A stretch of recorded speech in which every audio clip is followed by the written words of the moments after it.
Manya omuyimbi bw'akyala wano tulina okulaga amaalo n'amaalo design. Nze njagala amaalo, nze nkola amaalo.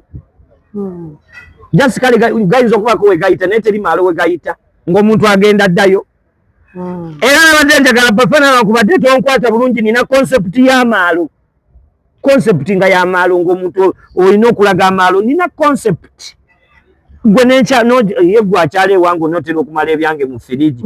Gwe tolaba concept gye nina concept y'amaalo. Naye Bafana wankoze bubi naye kirungi kusyo nja kubaawo nkulaga endala amaalo. Ate era siwadde na maalo kibulamu kibulamu ku maalo.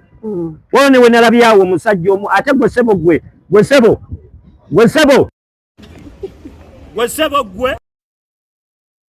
sajjaawo gwe sebo byakubuza ebyokukola kati opakukira eno mu byokuyimba.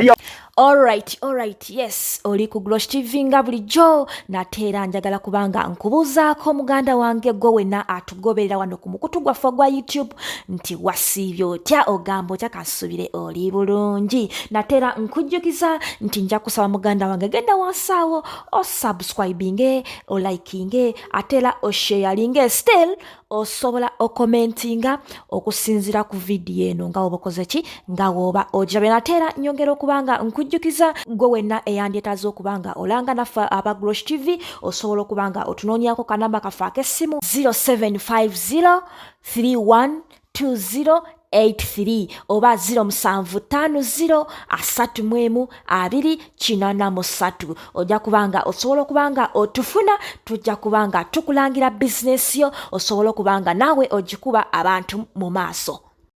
A'udhu billahi minash shaitani rajim. Bismillahirrahmanirrahim. Assalamu alaikum warahmatullahi wabarakatuh.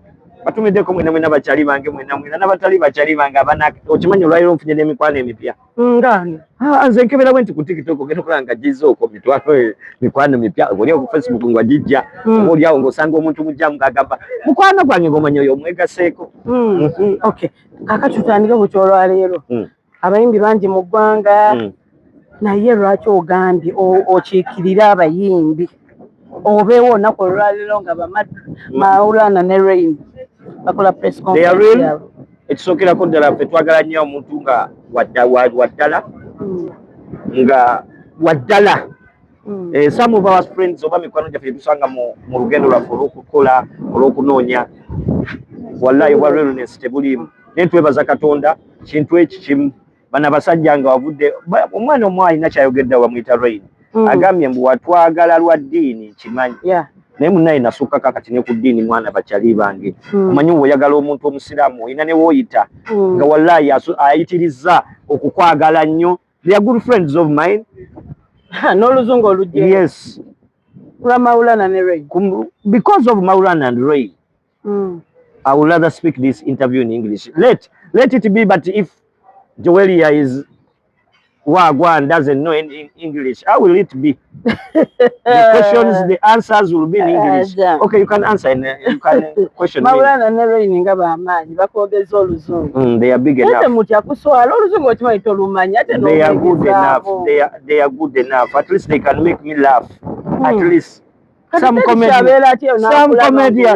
comedians don't know how to make me laugh. Okay, ngani?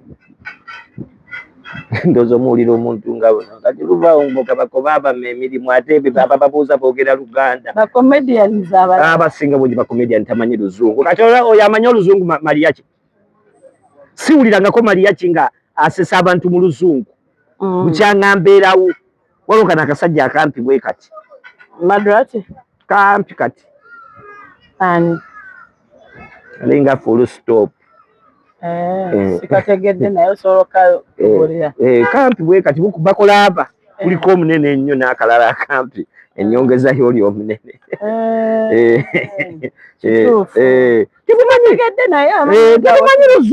Tebumanyi luzungu oluzungu luzibu. People can't make us laugh in English. At least they are few. Guess what? I have this Maulana of mine. He's an Hafiz, by the way, a teacher, Islamic teacher.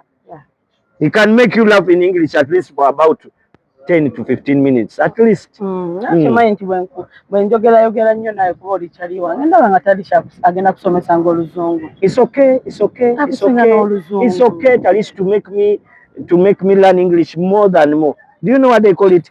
English, by the way, studying doesn't stop on me. Okay. Even at 9 I'll be at school, inshallah. Okay. Kakati away from this tetugenda kulwisa omuyimbi gwe bayita Spice wamulabye ayingidde Jamaican artist Spice oyo nange mbakubaawo nga bano abayimbi abalala mbadde nja kukola amaalo lwankubadde nabadde busy. Omanyi omuyimbi bw'akyala wano tulina okulaga amaalo n'amaalo design. Nze njagala amaalo, nze nkola amaalo. Just kale gayinza okubako we gayita naye teri maalo we gayita ng'omuntu agenda ddayo. Era nabadde njagala Bafana lwankubadde tonkwata bulungi nina concept y'amaalo. Concept nga y'amaalo ng'omuntu olina okulaga amaalo nina concept. Gwe nencha ye gwakyala ewange onotera okumala ebyange mu firiji. Gwe tolaba concept gye nina concept y'amaalo. Bafana wankoze bubi naye kirungi kusyo nja kubaawo nkulaga endala amaalo ate era siwadde na maalo kibulamu ku maalo wano ne we nalabyawo omusajja omu ate gwe sebo gwe byakubuza ebyokukola kati opakukira eno mu byokuyimba aliawo munyagwa nno boyi wange nali njota naye oba sawuna y'ebiri yamulema kati nadda muze omutwalo munyagwa nali nkola naye sawuna y'emitwalo ebiri eyemunyonyi oba yaddamu ya mutwalo sente akalulu kazitwala gwe ssebo lekerawo okuwungira ku bayimbi namulabye alinawo gwajjonkeraawo mbu ssebo alaze gwe wano wali kulaale nompitako erukaya ng'olina ngalaale ekweyimbyemu kutuga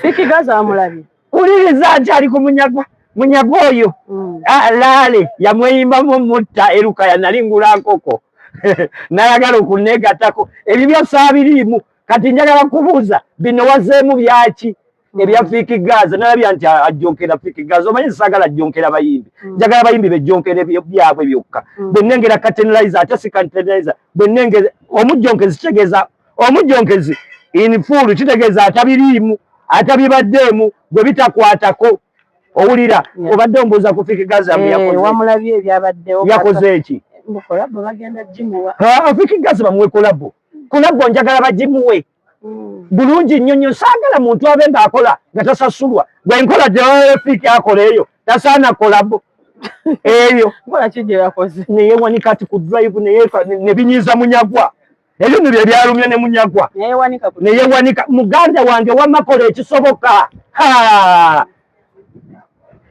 mukyamani wamulabye jjajja Butya tebamulabyewo bulungi mukyamani bali tasobola mulaba nsonyiwa gwe oli jjajja wange mukwano gwange naye eno sipiri gye tuliko jjajja Butya tebasobola kulaba abaana banyiga logingi awutu biki bayinza gwe tolabe nkugambye wanaasigalira talaama kati jjajja Butya oli we yabadde ajjidde Butya adeetaga n'omuggo ogwokubiri Spice waawe yajjidde jjajja Butya adeetaga omuggo ogwokubiri muli ogwabadde mungi nnyo nagulabye nga yeetaaga omuggo ogwokubiri laba noono nga gwaki omuggo balina Spice wajja baba n'omuliro olowooze mukyala wange talaba bajamaika naye yangambye alina okulaba oyo mukyala the way she tracks omanyi tracks kyekitegeeza tracking how they track my woman said that I want to go there and see how she tracks so Spice alina bambagambye mubaki babayimbi mutwale eri mutugjeeko namu amaalo mwalabye ddi amaalo nga temuli baamaalo ate ekirala wemulaba omuyimbi ng'akyadde wano mumuleke akola owa wano akola naffe bwe tugenda eri gomanyi amaalo ge batukolako ne baloba nakukebera alowooza mbu bulaka ali munda kamba where you like this where you like black like this batukebera ensusu so kati muleke abo abayimbi beekole bye beekola nze nabalabye I was like I'm so happy for that because we've been lacking such themes secondly every mistake in art It's a design. Yeah. Let it be a design. It's a good design for us as artists. Mwabalabi mwe muliwo kulaba bulabi kiddako abaana kabekola ebintu wabula njagala Spice naye njagala akwatawo omwana kolabo awe Fiki Gaza yentu yana Fiki gye yakoze simanyi abaana ba Gaza wanaabadda nga tamuwadde kolabo empala mpaje walampye emmotoka yetaaga ku kolabo sika kolabo. Amina. Can I reverse so that Spice can get me? Yeah. Yo, Wagwan, this guy, a youth, a ghetto youth, could have reserved a big collabo, you know what I mean? Hustlers always deserve more. She deserves a collabo, you know what I mean? Okay. Ngatumaliriza. Lwenya yayimba akayimba ne Nina Rose nakagadde nazenka wulira okuva ku macha Nina Rose yakampereza ate ngenze okunyika ku TikTok era nga nkalaba there in the studio. That's, I think, a nice theme. Thank you very much. What you can give to your friend as a gift, that song is going to last for years and years. Bamaulana niwe baliva munsi, ne Rainy, ne family yaba Nachimuli, ne bwelibwawo yonna, they will stay a name like Nachimuli. So, mwana, akakalaba mwana mwaka muwadde kakabinyera wamma mikwano gyange. Mwebale nnyo kujjukira abantu bekalangala. Mufunye omukisa gumu ogukyasinzeeyo nti ng'ogyeko Nachimuli yakola emikwano mingi. Mikwano gye yakola mwe muli Rainy, mwe muli Bamaulana. Babaweereza obubaka, mpuliddemu ekigambo kye bayita kalangala. Kirabika luyimba lwe lugenda okuntwala obulungi bulijjo Nachimuli yantwala e Kalangala. Kati ngenda kuddayo Kalangala lwa Maulana ono ne Nina Rose. Ate ekirala Kalangala mwetegereze bulungi nnyo, mwetegereze bulungi nnyo, omukulembeze omutuufu mumanyi bwe yeeyisa, mutunulire nnyo ebintu Nachimuli bye yali ayogera, mubeesingire nnyo ku bigambo bye, tugoberere nnyo ebigambo bye, ate tujje n'omuntu ddala ddala nga ye Nachimuli. Singa kibadde kisoboka newaabwe mu kika bamuggyeko erinnya bamutuume Nachimuli tu. Nachimuli tu. May God bless you. Assalamu alaikum warahmatullahi wabarakatuh. Tuli mu Uganda nga kasana kaka, enkuba etonnya, tweyagala, tusmilinga, nga nedda tatumukozesa.